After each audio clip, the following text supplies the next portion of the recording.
प्रणाम देव।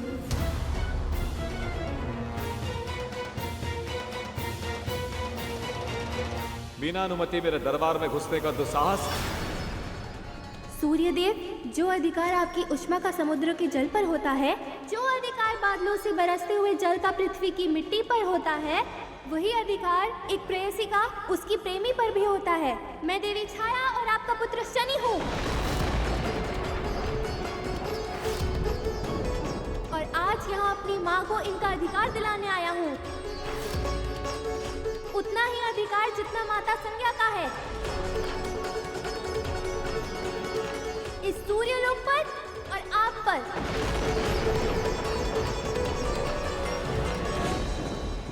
अधिकार की चर्चा, ये सबोध मुख से तुझे अधिकार किसने दिया बालक कि मुझ तक और मेरे लोक तक आने का दुस्साहस करे?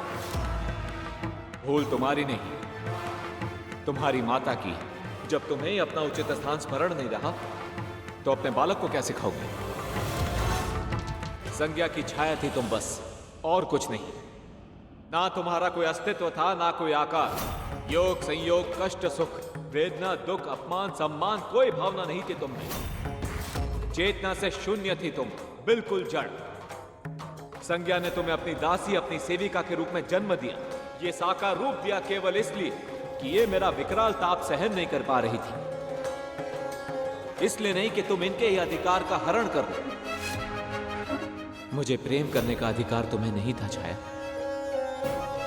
सत्य तो यह है कि जब संज्ञा मेरे पास लौट आई थी तो तुम्हें फिर से इनमें समा जाना चाहिए था। तुम्हारी रचना एक विशेष उद्देश्य के लिए की गई थी। यदि वो उद्देश्य ही समाप्त हो गया तो तुम्हारा अस्तित्व भी समाप्त हो जाना चाहिए था। पर तुमने ऐसा नहीं किया, क्योंकि तुम भी जानती थी संज्ञा जैसी पवित्र स्त्री में वापस समा जाने का अधिकार तुम खो चुकी हो।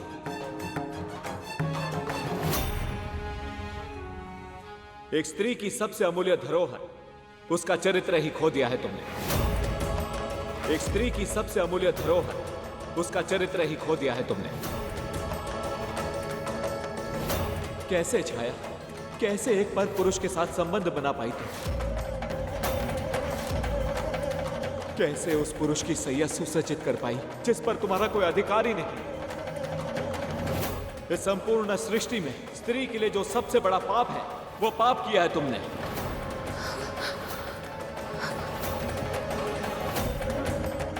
तुम कलुषित हो चुके हो छाया। पतिता हो तुम, पतिता। तुम कलुषित हो चुके हो छाया। पतिता हो तुम, पतिता।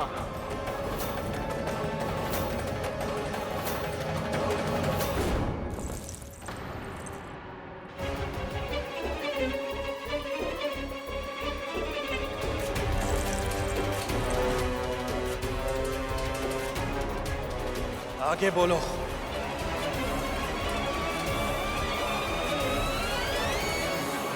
अपनी आंखों के सामने अपनी मां का अपमान होते देखना, उन्हें उपहास का पात्र बनते देखना एक पुत्र के हृदय को छल्ली कर देता है। उस समय जो अग्नि उस पुत्र के हृदय में धधकती है, उसका ताप सूर्य के तेज से भी अधिक होता है। यह उस दिन आपने प्रमाणित किया था शनिदेव।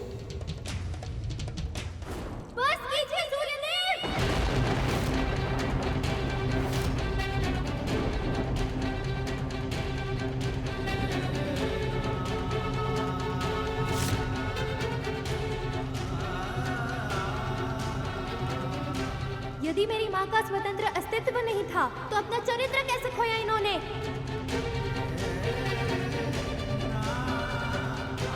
आप प्रकाश के देव हैं, फिर भी एक स्त्री के आंतरिक प्रकाश को पहचान नहीं पाए। अब मैं बताता हूँ सत्य। सत्य ये है कि जिस क्षण से माता संज्ञा ने अपनी छाया से अलग करके साकार रूप दिया, उसी क्षण से मेरी माँ अपने स्वतंत्र अस्तित्व की स्वामिनी बन गई। तन, मन और आत्मा सब स्वतंत्र था इनका।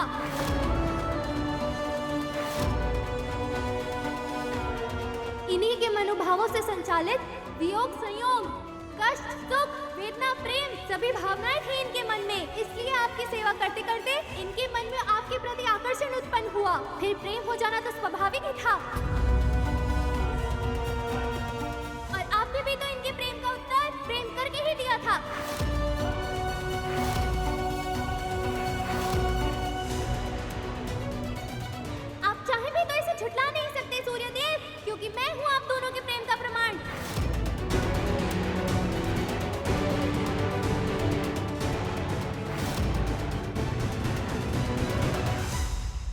प्रेम नहीं किया है तुम्हारी माँ ने, छल किया है।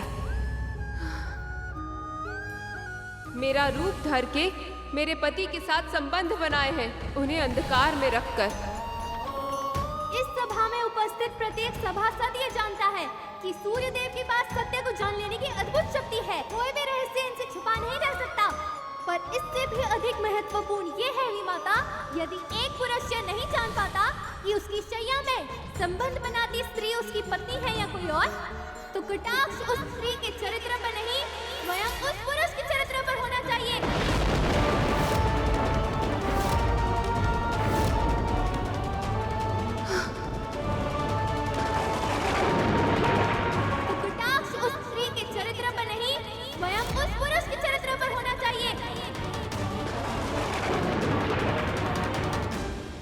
ऐसे दुर्वचन कहने वाला मूड मेरा पुत्र नहीं हो सकता।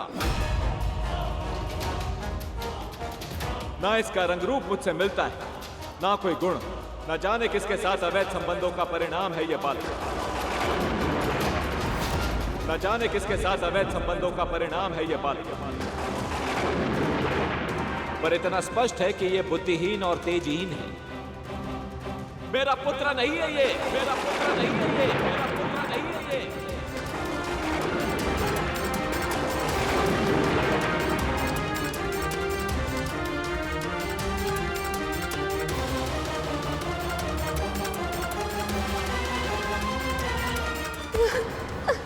ये क्या कह दिया स्वामी आपने, ये क्या कह दिया? इतना बड़ा लांछन, इतना बड़ा आरोप, ये सुनने से पहले मेरे प्राण क्यों नहीं चले गए?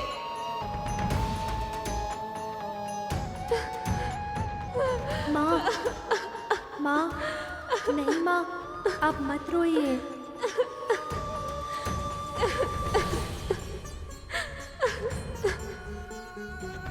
इन्हें प्रमाण चाहिए ना? मैं देता हूँ इन्हें अपना प्रमाण। मेरा तेज देखना चाहते हैं ये? अब मैं दिखाऊंगा इन्हें अपना तेज।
सूर्य संज्ञा और छाया की भी सोच से परे था।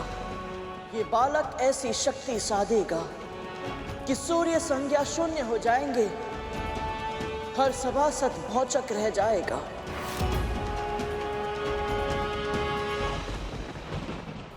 विमल, यदि शनिदेव सच में इतने शक्तिशाली हैं कि सूर्य देव भी इनके सामने तेजहीन हो गए, तो फिर हम इनकी वक्र दृष्टि से कैसे बच पाएंगे?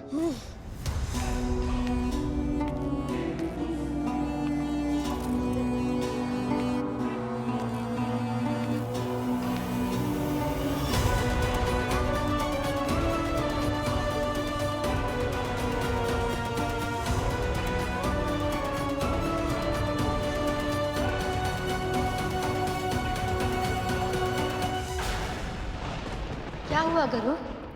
तुम मौन क्यों हो गए? उस दिन शनिदेव का क्रोध, उनका तेज सबको दिखाई दिया था।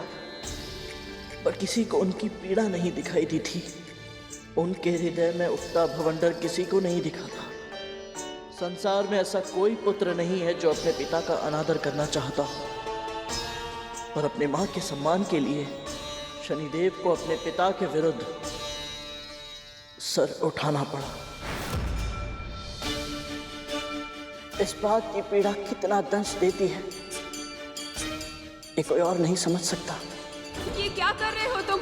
बस करो, इन्हें क्षमा कर दो पुत्र। हमें तुम्हारी शक्ति का आभास नहीं था, अब हमें ज्ञात हो गया है। इनसे अपनी दृष्टि हटा लो पुत्र। इस विमाता की बात मानो पुत्र, ये तुम्हारे पिता हैं और पिता पूजनीय होते हैं।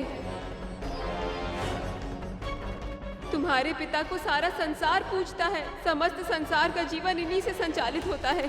अपने पिता को प्रताड़ित मत करो पुत्र। पिता से भी बड़ा स्थान होता है माँ का, और इन्होंने मेरी माँ का अपमान किया है, मेरी माँ का अधिकार छीना है इन्होंने। उनके साथ जो अन्याय किया है उसका दंड मैं इन्हें दे के रहूंगा। आज न्याय करूंगा मैं।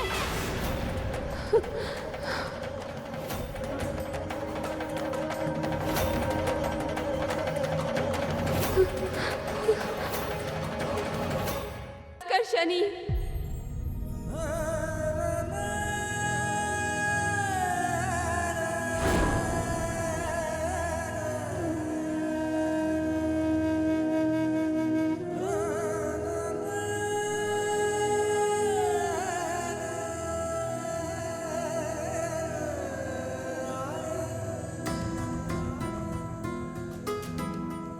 माँ, आप क्यों? अपने पिता का अपमान करने का साहस भी कैसे किया तूने? जब कोई हमारे साथ अनुचित करे तो प्रत्युत्तर में हम भी उसके साथ अनुचित व्यवहार करके कुछ भी ठीक नहीं कर सकते पुत्र। न्याय का अर्थ सदैव दंड देना नहीं होता है पुत्र। तू मुझे न्याय दिलाना चाहता था, पर तूने सूर्यदेव का तेज छीनकर संसार के सभी प्राणियों को जो कष्ट पहुंचाया है उसका आभास है तुझे। संसार में त्राही त्राही की पुकार मची है, क्या ये उन सब के साथ अन्याय नहीं है?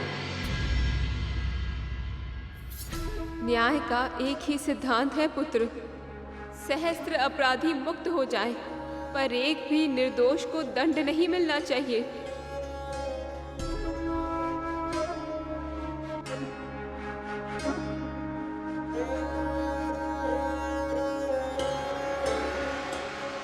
मुझसे बहुत बड़ी भूल हो गई माँ, मुझे क्षमा। क्षमा मुझसे नहीं, अपने पिता से मांग।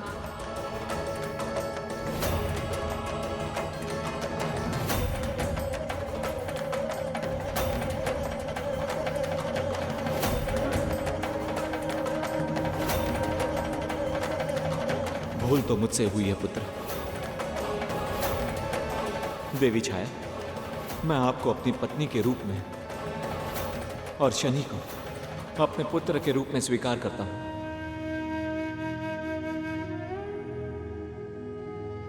मैं आपको वो सारे अधिकार प्रदान करता हूं जो देवी संज्ञा को प्राप्त हैं।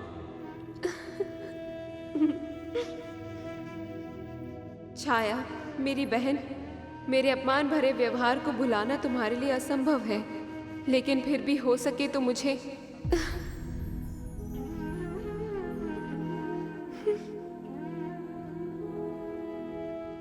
विमाता, पिताजी, अब मुझे जाने की आज्ञा दीजिए। तुम अभी अभी तो मिले हो पुत्र, इतने शीघ्र कहाँ जाओगे? मैं तपस्या करना चाहता हूँ पिताजी, ताकि अपनी शक्तियों का प्रयोग मैं संसार के कल्याण के लिए कर पाऊँ, एक ऐसा पुत्र बन पाऊँ जिस पर आपको और मेरी दोनों माताओं को गर्व हो।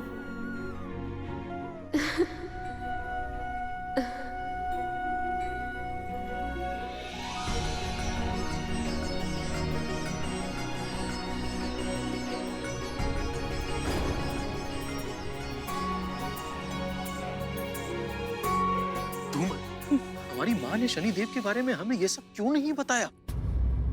वो तो सदैव हमें इनसे सावधान रहने के लिए कहती रही। माँ सही ही कहती थी, सावधान तो अभी भी रहना होगा इनसे, नहीं तो कहीं हम भी भूत नंदी की तरह आहत हो गए तो।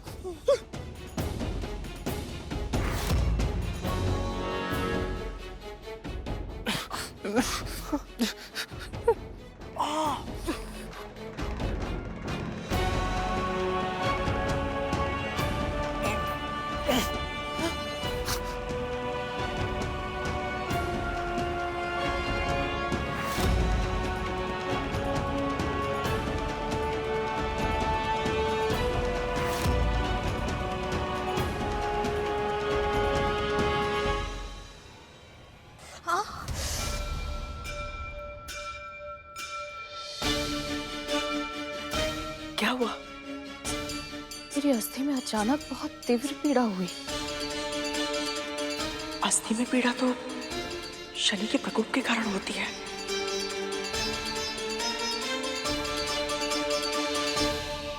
कहीं ऐसा तो नहीं कि घरों की पीड़ा का आभास तुझे हो रहा है?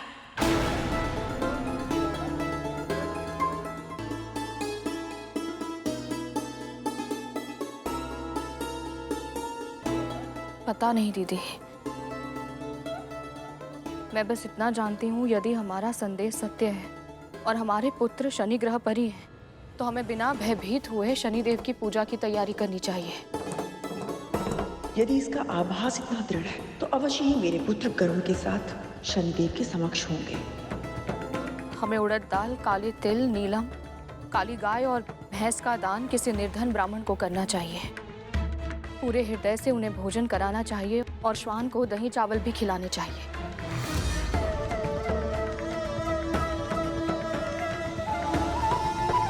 तू इतनी शांत कैसे है? तुझे तेरे पुत्र के लिए भय नहीं लग रहा है?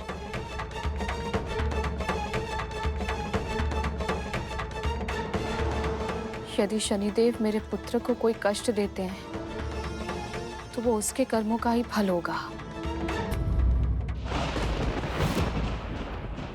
जब मुझे आभास हुआ था कि मेरा पुत्र अपना मार्ग भटककर सूर्यलोक के स्थान पर शनि ग्रह पर पहुंच गया है, तो ये सत्य है कि मैं विचलित हुई थी। पर शनि के प्रकोप से स्वयं महादेव को भी वृक्ष के कोटर में छुपना पड़ा था। तो मेरा और आपका भयभीत होना स्वाभाविक ही है।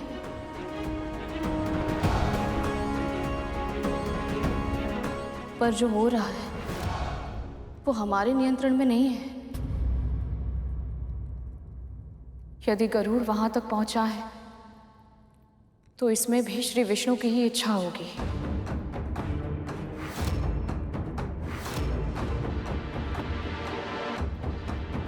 और मेरे हरि की हर इच्छा में अच्छाई छुपी होती है।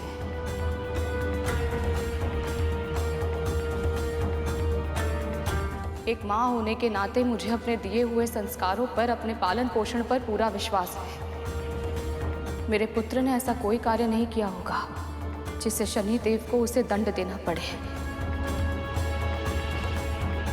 इसलिए मुझे कोई भय नहीं लग रहा।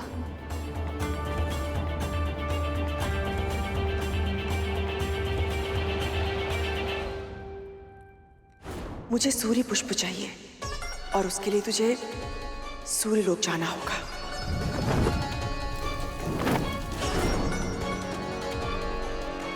क्या हुआ, आप किस सोच में पड़ गई?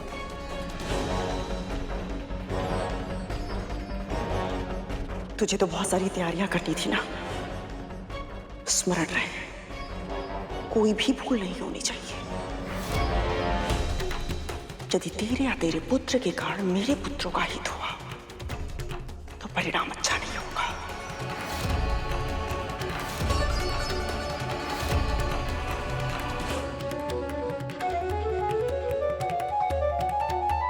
माँ, आपके संस्कारों को मैं हमेशा स्मरण रखूंगा, चाहे मेरे प्राण ही क्यों न चले जाए। आपको कहीं भी शीश झुकाने का अवसर नहीं दूंगा।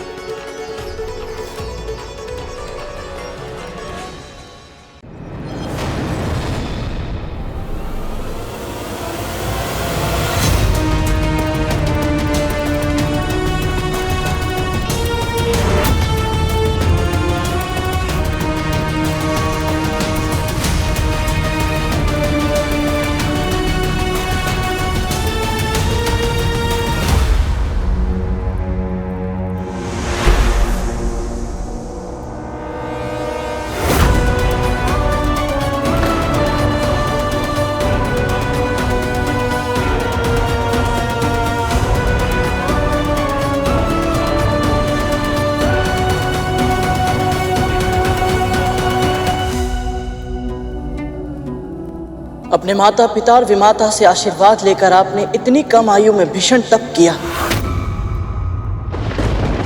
ओम नमः शिवाय, ओम नमः शिवाय, ओम नमः शिवाय।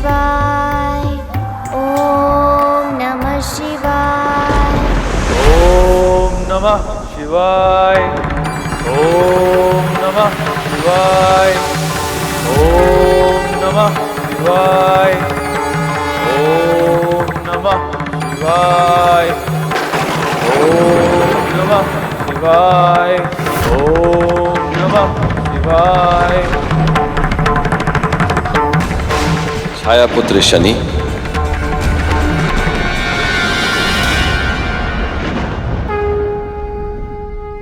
आपकी तपस्या सफल हुई। महादेव,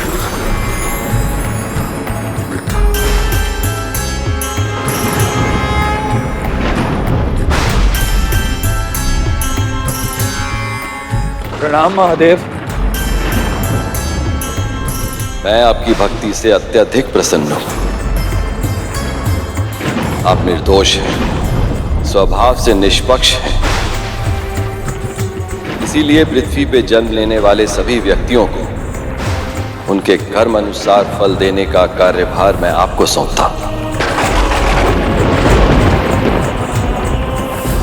आज से आप न्यायाधीश और दंडाधिकारी जैसे नामों से भी जाने जाएंगे।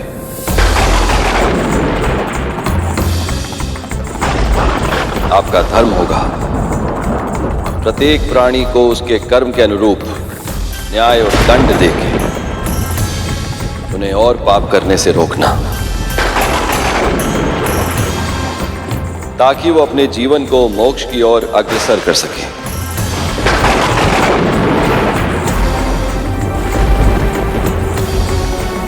जो आज्ञा प्रभु।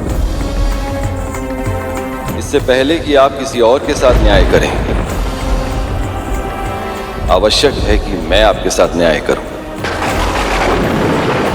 जन्म के बाद से ही आप अपने पिता से दूर रहे, इसीलिए मैं आपको सौर मंडल के ग्रहों में स्थान देता हूं।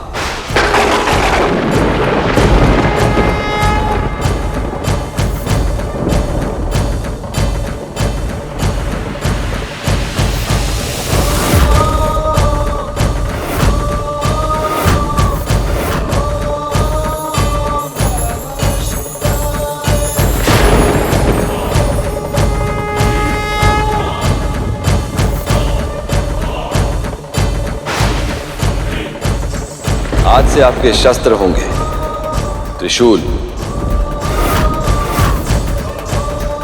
गदा और तीर।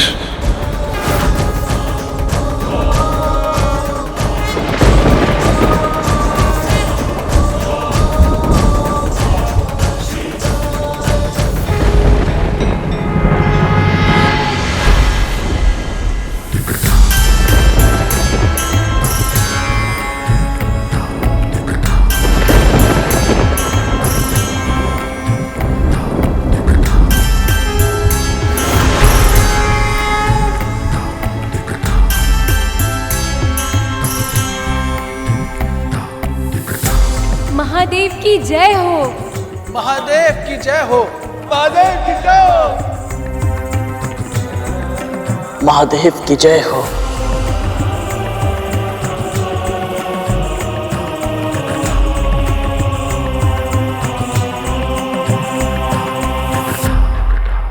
जब शिव से ही वरदान मिला तो मन में ये विश्वास जगा, पिता से होगी भेंट तो मिलेगा स्नेह जो अब तक ना मिला।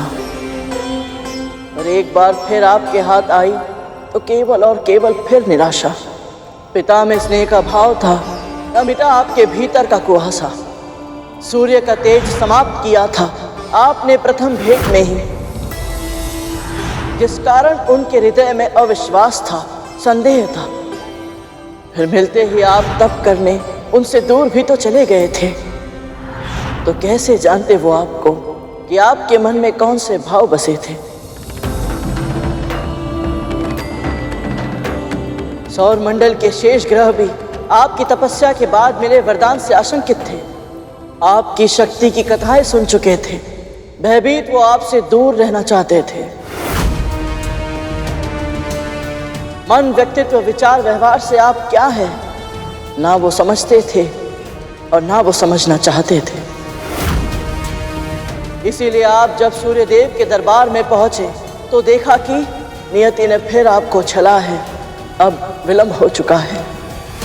मंगल, बुध, बृहस्पति, शुक्र, सौर मंडल का हर एक ग्रह पहले ही सूर्य के निकट अपना स्थान ग्रहण कर चुका है।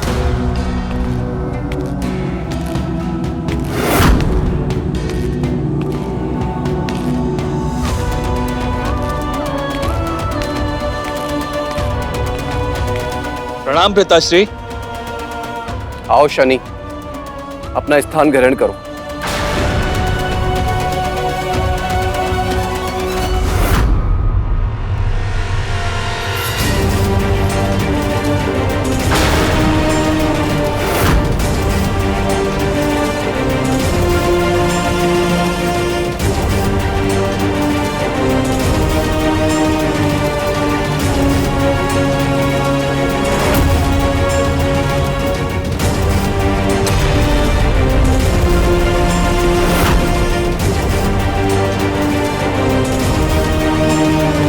इस सोच में पड़ गए शनि। अपने आसन को लौह का बना देखकर आश्चर्यचकित हो रहे हो। वैसे तुम्हारे रंग रूप और व्यक्तित्व के अनुसार ही आसन है। तुम्हें अच्छा तो लगा ना शनि? यदि ना लगा हो तो फिर क्रोध में आकर अपनी वक्र दृष्टि से भस्म नहीं कर देना।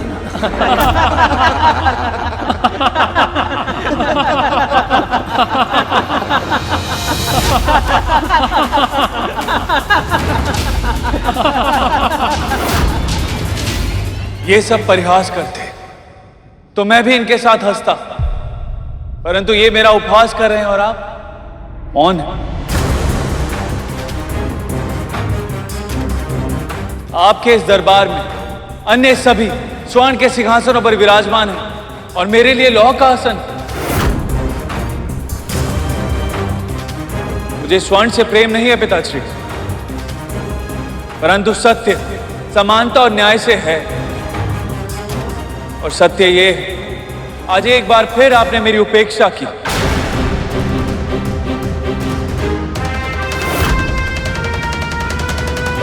कोई बात नहीं पिताश्री, महादेव ने मुझे कर्मफल का न्यायाधीश और दंडाधिकारी घोषित किया है और अपने कर्म से मैं समस्त संसार में सर्वोच्च स्थान प्राप्त करूंगा और ये मेरी प्रतिज्ञा है पिताश्री।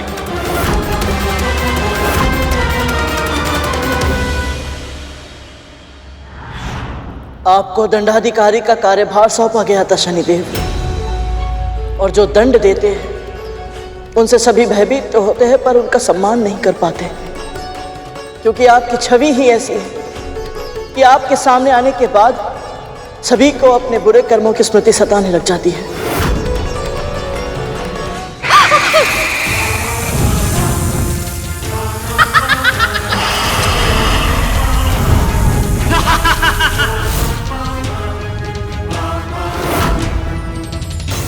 समय आया और आपका विवाह चित्ररथ जी की पुत्री देवी धामिनी के साथ होना तय हुआ, पर तब भी आपके साथ थी तो केवल मां छाया।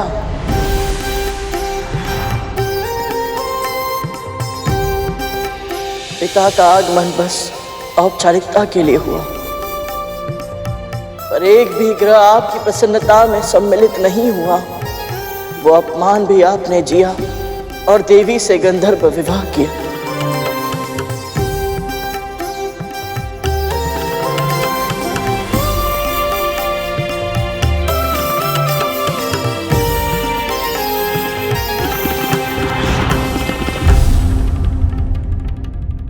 एक बार शनिदेव लीन थे तपस्या में, ना जागे थे ना सोए थे।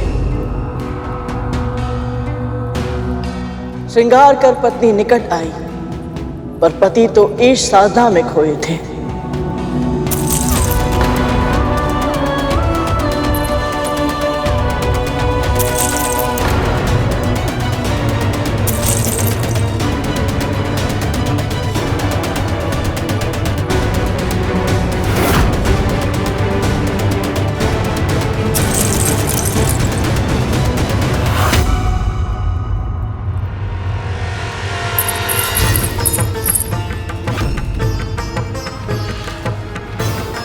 पत्नी अपने पति का ध्यान आकर्षित करने के लिए प्रयत्न करे और फिर भी उसका पति उससे उदासीन रहे, एक स्त्री के लिए इससे बड़े अपमान की बात और कुछ नहीं हो सकती।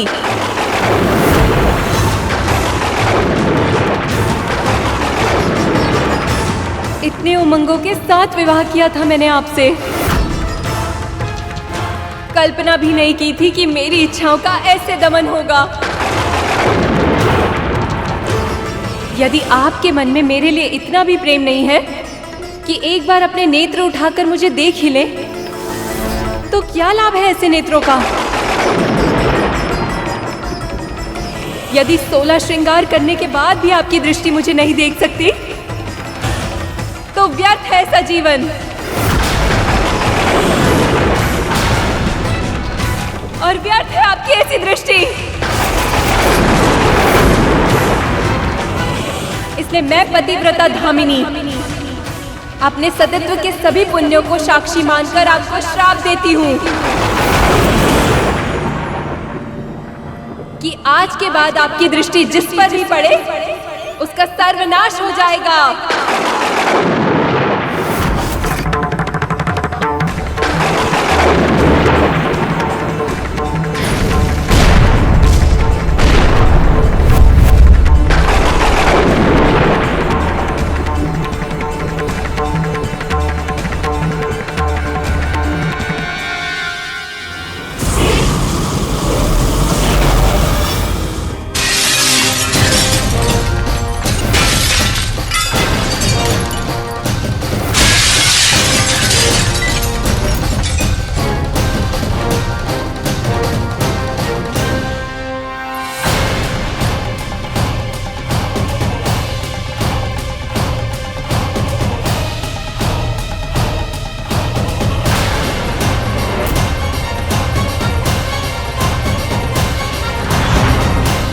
बस करो पुत्र, मुझे उस क्षण का स्मरण मत कराओ। क्रोध में आकर मैंने एक शिव भक्त की तपस्या को भंग करने का दुस्साहस किया था और उस पाप का फल मैं आज तक भुगत रही हूँ। अब चाहे कितने भी अच्छा क्यों ना हो, मेरे पति एक क्षण के लिए भी दृष्टि उठाकर मुझे देख तक नहीं सकते।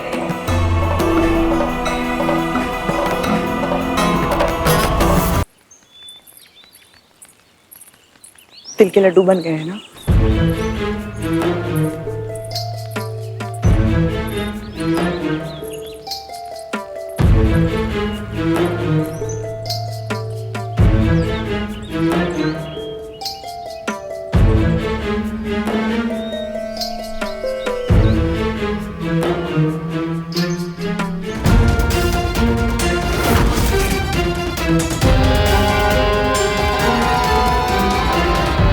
तुम दोनों के यहाँ खड़े रहने से तुम्हारे भाई वापस नहीं आएंगे। जाओ दान की वस्तु भी लेकर आओ, पूजा के बाद दान करना है। जी माँ, अभी लाए।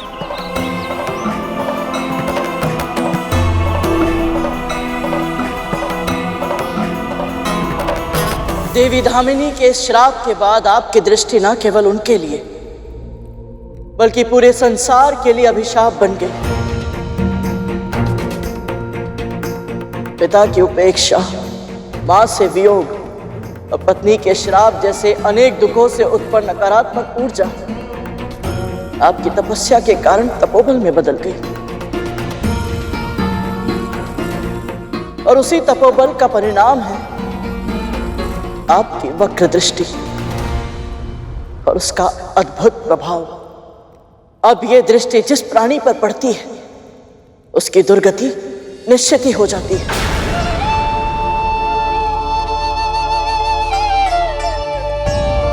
जीवन की विपरीत परिस्थितियों ने आपको कठोर तो अवश्य बनाया प्रभु, और क्रूर नहीं बना पाई।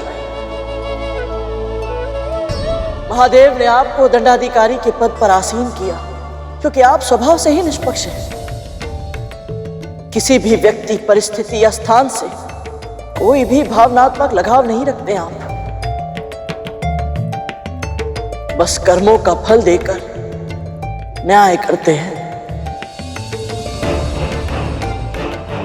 एक संपूर्ण ग्रह के स्वामी होने के बाद भी आप में तनिक भी अहंकार नहीं है।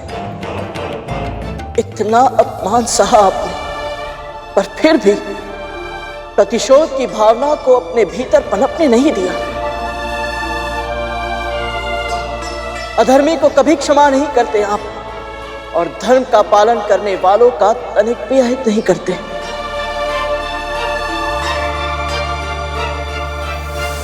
आपकी वक्र दृष्टि प्रभावी है, बहुत प्रभावी है, पर उससे भी अधिक प्रभावशाली है आपकी कृपा दृष्टि। आपकी कृपा का आशीर्वाद जिसे भी मिल जाए उसे धन, धान, समृद्धि, ऐश्वर्य सब कुछ अपने आप मिल जाता है। इसीलिए मैं जानता हूं प्रभु, आप संकट कारक नहीं हैं। मैं आपको नमन करता हूं प्रभु।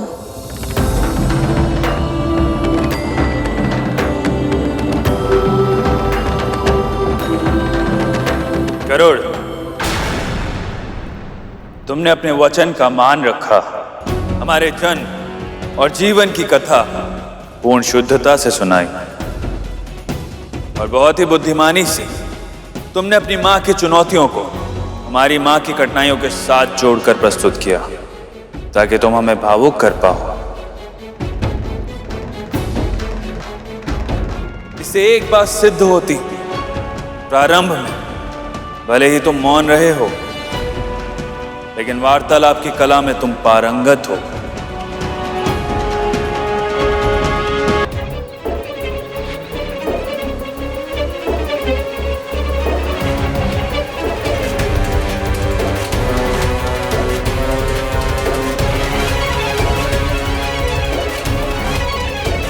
गरुड़, क्या हुआ? तुझे कोई संकेत मिला? संकेत नहीं मिला दीदी, वो स्वयं दिखा मुझे अभी अभी एक पल के लिए इस दिए में।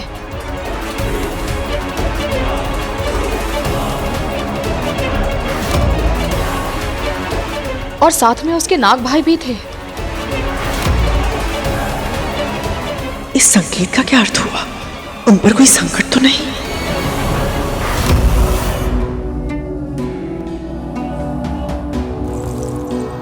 और यदि तुम्हें प्रतीत हो रहा है कि तुम्हारी ये कला तुम्हें सुरक्षित रख सकती है, तो ये तुम्हारी बहुत बड़ी भूल है गरुड़। महाराज, मैं आपसे विनती करती हूँ, आप इन सभी पे अपनी कृपा कीजिए। मैं आपकी एक इच्छा पहले ही पूर्ण कर चुका हूं देवी।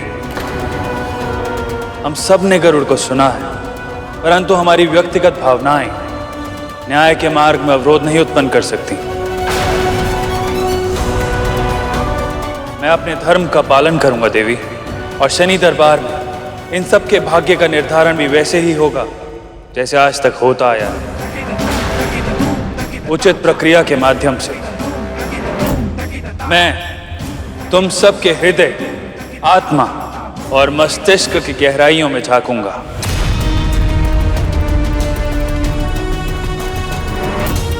फिर मैं निर्णय लूंगा कि तुम क्षमा के योग्य हो या दंड के।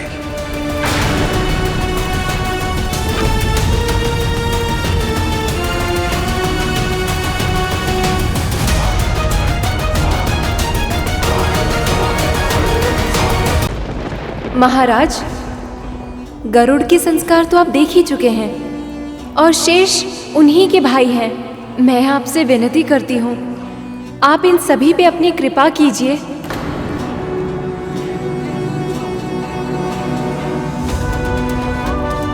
मैं आपकी एक इच्छा पहले ही पूर्ण कर चुका हूं देवी।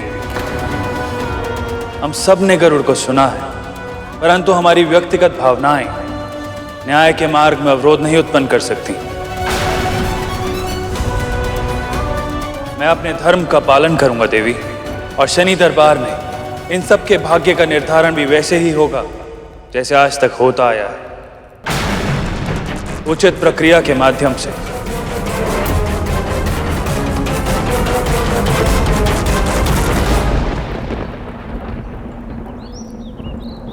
मुझे कुछ क्यों नहीं दिख रहा है?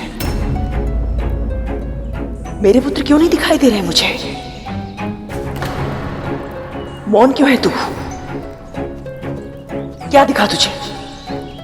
और तो कुछ नहीं दिखा, पर इतना आभास अवश्य हुआ कि हमारे पुत्रों को अब कोई कठिन परीक्षा देनी होगी। यदि वो उसमें सफल हो गए तो हमारे पास वो निश्चित ही सुरक्षित लौट आएंगे। और यदि सफल नहीं हुई तो? हे प्रभु, मेरे पुत्र वापस आ जाए, सुरक्षित, बिना आहित हुए।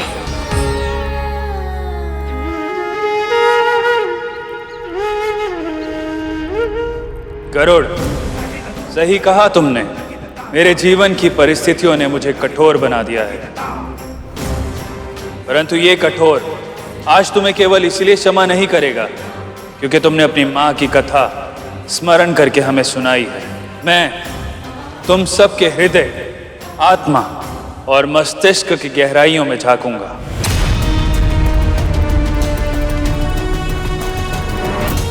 फिर मैं निर्णय लूंगा कि तुम क्षमा के योग्य हो या दंड के, और उसके लिए मैं तुम सबकी परीक्षाएं लूंगा। परंतु ध्यान रहे, तुम में से किसी एक भी परीक्षा में उत्तीर्ण हुआ तो तुम सबको शनि की 7.5 का प्रकोप सहना होगा।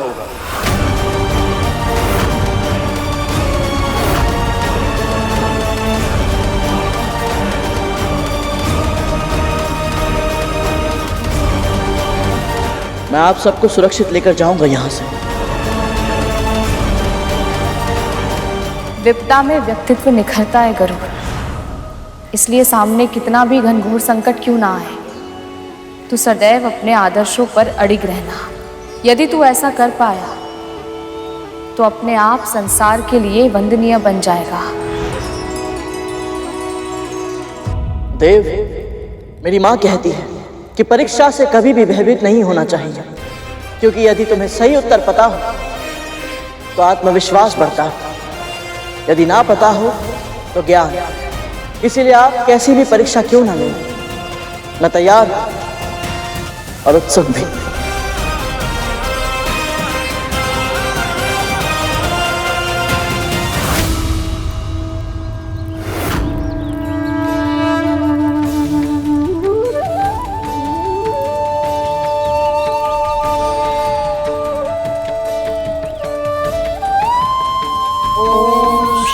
शनिश्चराय नमः। ओम शं शनिश्चराय नमः। ओम शं शनिश्चराय नमः। ओम शं शनिश्चराय नमः।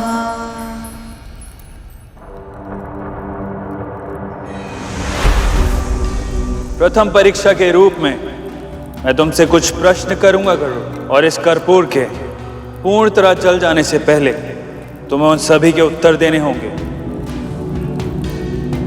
जो आज्ञा शनिदेव। पहला प्रश्न, जिस जल में सब कुछ घुल जाता है वो क्या है जिसमें जल स्वयं घुला हुआ है? वायुमंडल। और वायुमंडल किस में घुला हुआ है? स्वर्ग में। और स्वर्ग?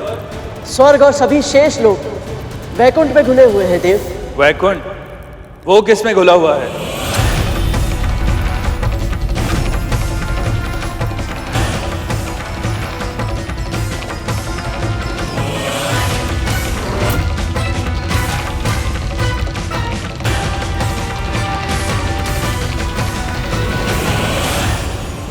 एक समय था जब कुछ भी नहीं था गरुड़, ना प्राणी, ना जीवन, ना जड़, ना चेतन। ये पृथ्वी भी नहीं थी और ये सृष्टि भी नहीं। ईश्वर से पहले कुछ था तो केवल ओम का स्वर, वही परम ब्रह्म है।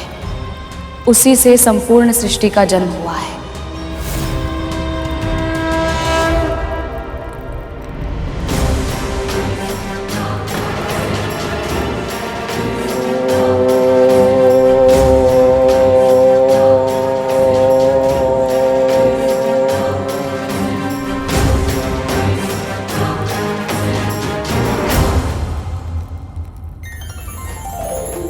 जब कुछ नहीं था तब ओम था। जब कुछ नहीं होगा तब भी ओम ही होगा, क्योंकि ओम ही परम ब्रह्म है।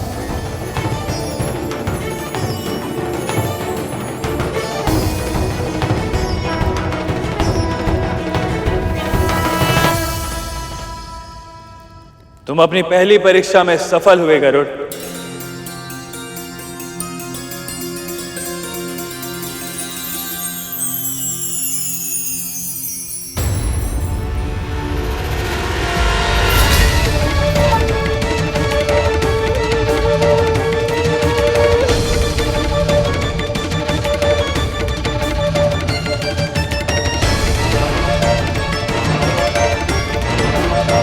तो शनिदेव हमारी प्रार्थना स्वीकार कर ले और उनका कोई प्रभाव हमारे परिवार पे ना पड़े। प्रभाव ही तो है कालिया। महारानी एक दासी के साथ पूजा कर रही है।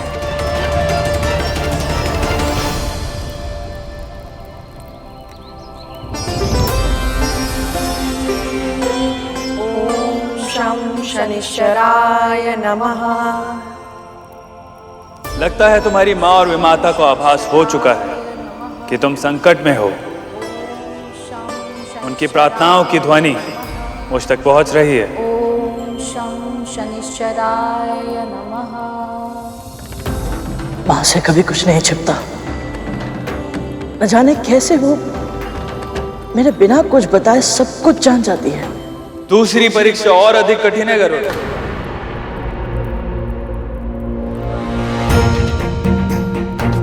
स्वामी इस बालक के साथ इतना कठोर व्यवहार क्यों कर रहे हैं? संन्यास श्रेष्ठ है या गृहस्थ जीवन? इस प्रश्न का सही उत्तर जानने के लिए तो मैं भी उत्सुक हूँ। तुम्हें क्या श्रेष्ठ लगता है गरुड़? मेरी दृष्टि में गृहस्थ जीवन अधिक श्रेष्ठ है देव। क्यों? कहा तो ये जाता है कि ईश्वर को जानने के लिए पहले स्वयं को पहचानना पड़ता है, और स्वयं को पहचानने के लिए संन्यास अनिवार्य है। जैसे कि आपने कहा, एक सन्यासी के लिए अंतिम लक्ष्य होता है ईश्वर या परम सत्य की खोज करना, पर यह खोज तो एक गृहस्थ भी कर सकता है देव। कैसे गरुड़? गृहस्थी के बंधन में बंधा होता है, उसे अपने साथी की और अपने बच्चों की चिंता होती है, परंतु सत्य की खोज तो वो कर सकता है जो स्वतंत्र हो। किसी की चिंता करना बंधन नहीं, प्रेम होता है देव।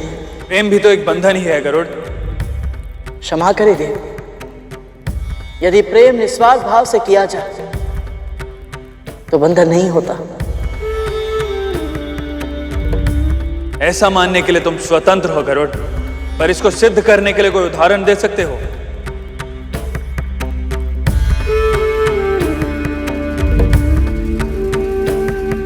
अपने पिता सूर्यदेव का प्रेम देखिए शनिदेव।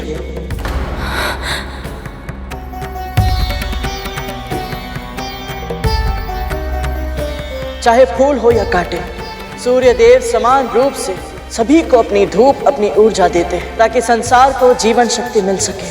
पवन देव बिना किसी भेदभाव के सभी को वायु देते हैं। बादल वर्षा और चंद्रदेव शीतलता देते हैं। संपूर्ण प्रकृति हर क्षण अपने उदाहरण से हमें यही संदेश देती है कि प्रेम निस्वार्थ होना चाहिए। जैसे ये सब करते हैं, ये सभी अपना कर्तव्य बिना किसी अपेक्षा के निभाते हैं। इन्हें इसके बदले किसी से कुछ नहीं चाहिए, इसीलिए ये सब बंधन में नहीं है, पूरी तरह स्वतंत्र है। ऐसे ही जब एक गृहस्थ बिना किसी स्वार्थ के बदले में कुछ पाने की आशा के बिना अपने परिवार की चिंता करता है, उनके प्रति अपना कर्तव्य निभाता है, तो वो बंधन में नहीं रहता प्रभु। ऐसा गृहस्थ सहज प्रयास से ही परम सत्य अर्थात ईश्वर को पा लेता है। परंतु गरुड़, एक सन्यासी भी तपस्या करके ईश्वर को पा लेता है। तो गृहस्थ सर्वश्रेष्ठ कैसे हुआ? जब एक सन्यासी ईश्वर को ढूंढने के लिए धर्म के मार्ग पर चलता है तो वो अकेला रहता है,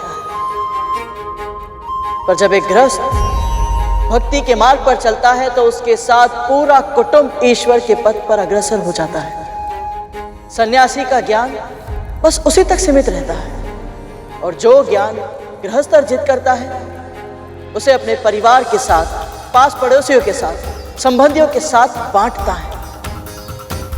उस कुटुंब की परंपरा के रूप में यह ज्ञान आने वाली कई पीढ़ियों तक पहुंचता है।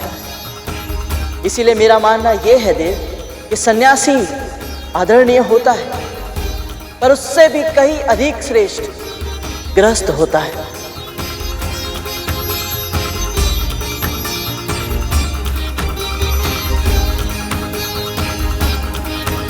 और अगली परीक्षा से पहले मैं तुम्हें बताना चाहता हूं गरुड़, तुम्हारी बुद्धि और तुम्हारा ज्ञान अद्भुत है। तुमने अपनी मां के कहे एक एक शब्द को अपने मन में संजो के रखा है और जीवन जब जब तुम्हारे सामने चुनौतियां प्रस्तुत करेगा, ये कुशलता तुम्हारी सबसे बड़ी सहायक सिद्ध होगी। और अब मेरा अंतिम प्रश्न, तुम्हारी मां सदैव अच्छे कर्म करती है, कभी किसी का बुरा नहीं किया उन्होंने, फिर भी उनके और उनके पुत्र के भाग्य ने उन्हें दास बना दिया।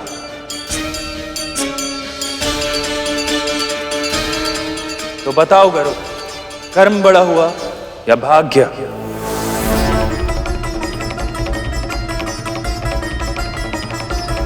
मैं महर्षि कश्यप की पत्नी विंता अपनी बहन कद्रू की दास्ता स्वीकार करती हूँ।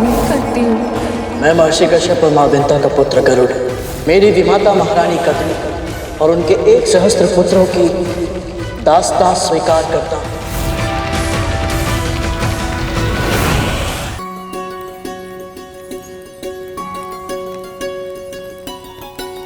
पूजा तो अच्छे से संपन्न हो गई दीदी, अब दान देना आरंभ करें।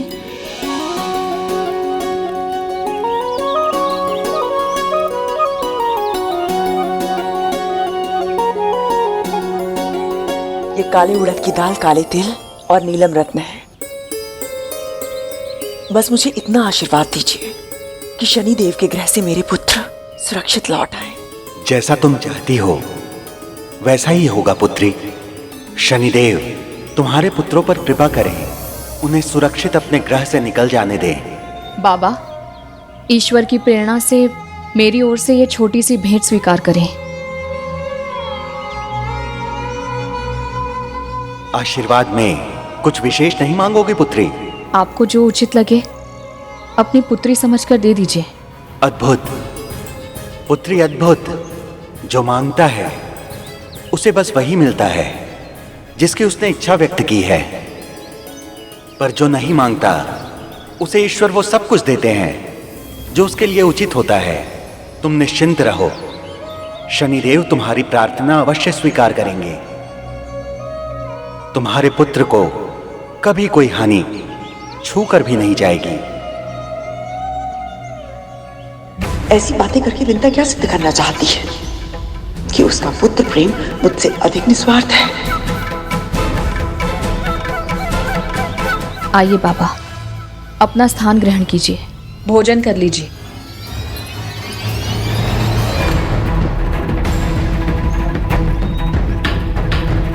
पशु आखिर पशु ही होते हैं, देख रहे हो भैया। इतने प्रेम से खिलाने का प्रयत्न कर रहा हूं फिर भी नहीं खा रहा। अरे खा रे।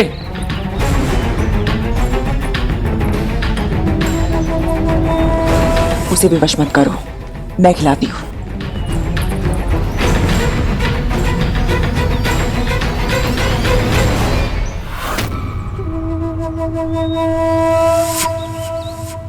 भोजन सामने है, पर पशु होकर भी खाने में कोई रुचि क्यों नहीं दिखा रहा है?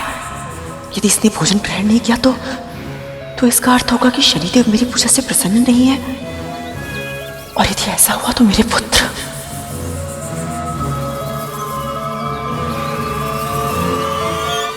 कर्म बड़ा है या भाग्य, ये विवाद तो बहुत लंबे समय से चला आ रहा है प्रभु।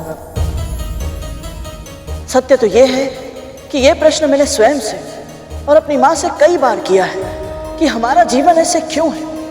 पर मेरी माँ कहती है कि जो जिसके योग्य होता है ईश्वर उसे वही देते हैं। हम में से अधिकतर व्यक्ति कई बार एक पल ठहर कर जब अपने आप को देखते हैं तो हम यही सोचते हैं कि ऐसा कठिन जीवन हमें क्यों मिला। पर कालांतर में सच्चे और परिश्रमी व्यक्ति के लिए जीवन की वही कठिनता सबसे बड़ी संपत्ति बन जाती है। इसका सबसे बड़ा उदाहरण है मेरे अरुण भैया,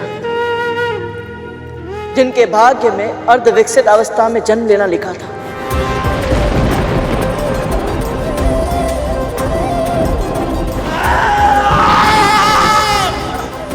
पर उनकी तपस्या से उन्होंने जो कर्म किया उसके कारण वो आज सूर्यदेव के सारथी बन गए।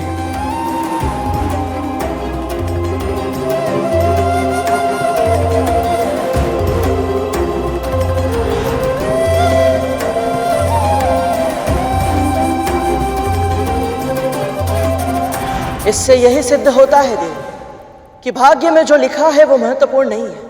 अधिक महत्वपूर्ण है भाग्य के प्रति हमारा दृष्टिकोण। मेरी माँ के भाग्य में दासी बनना लिखा था, पर उनके सोच विचार के ढंग ने उन्हें साध्वी बना दिया।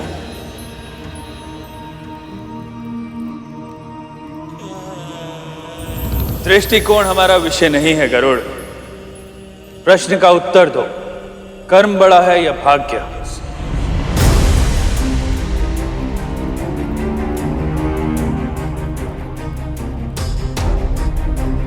हम अपने भाग्य से नहीं भाग सकते देव, पर हमारे कर्म वो शस्त्र हैं जिनके माध्यम से हम अपने भाग्य को संचालित कर सकते हैं। क्या तुम्हें पूरा विश्वास है कि भाग्य को बदला भी जा सकता है? यदि हमारे कर्म अच्छे होंगे तो हो सकता है कि हम अपने भाग्य को भी बदल पाए। गरुड़, तुम्हें अपने कहे एक एक शब्द को उदाहरण के साथ सिद्ध करना होगा, अन्यथा तुम्हारा उत्तर स्वीकारा नहीं जाएगा और तुम इस परीक्षा में असफल हो जाओगे।